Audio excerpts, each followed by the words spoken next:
is Jamie from Shanti and here for you with a quick tip on New Year's essences. So one of the things we often like to feature around the new year is our chakra line of essences, which pair really well with our Release It Master Blend. And for that reason, we've made it into a kit called our Chakra Release It Kit. And while the chakra essences work great for targeting the individual energy centers or your chakras, when you pair them together, you build a foundation and balance and align each of them so you begin to run your energy in a more balanced and integrated way.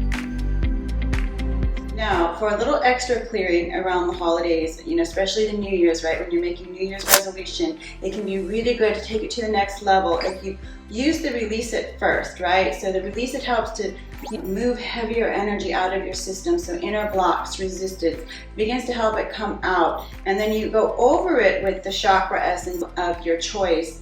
And that can help you to go to a different level of cleansing within that chakra and balancing. So, depending on what issue you might be going through, something with self-expression or communication, you might use the Release It and the throat chakra pairing. If it's something with trying to intuit more clearly, you might use your third eye and Release It. If it's something with grounding or family issues or issues around lack or prosperity or having enough, you might work with the Muladhara or root chakra and Release It.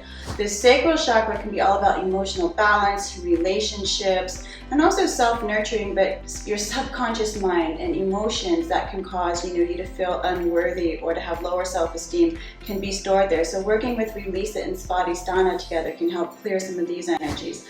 The solar plexus can be all about the mind, okay? So mental and emotional balance. So when the solar plexus is balanced, the mind is much more confident and optimistic. And of course, the one that I'm carrying here is the Anahata or heart chakra, which can be really good for clearing resentment. So working with Release It followed with heart chakra, really good for clearing resentments, bringing emotional balance, and just inspiring unconditional love, acceptance, and feelings of joy. And then of course your crown is your access to your divinity, right? So if you have blockages to your sleep patterns or any type of issues of tension around your head or around meditating, working with Release It and the crown or even Release It and the root can be really good for that reason. So that is our Chakra Release It kit. And again, you just spray over the front and back of each chakra, with the Release It, and then you would follow with either each of the 7 chakras, or you could just use the chakra of your choice and you could go over all of the main energy centers, but focusing around whatever the chakra is that you're targeting after you have applied the Release It to those same areas. And that's a great way to work with them for like a 1-2 punch. Okay, so that is our tip on the Chakra Release It kit for the New Year's. Thank you very much.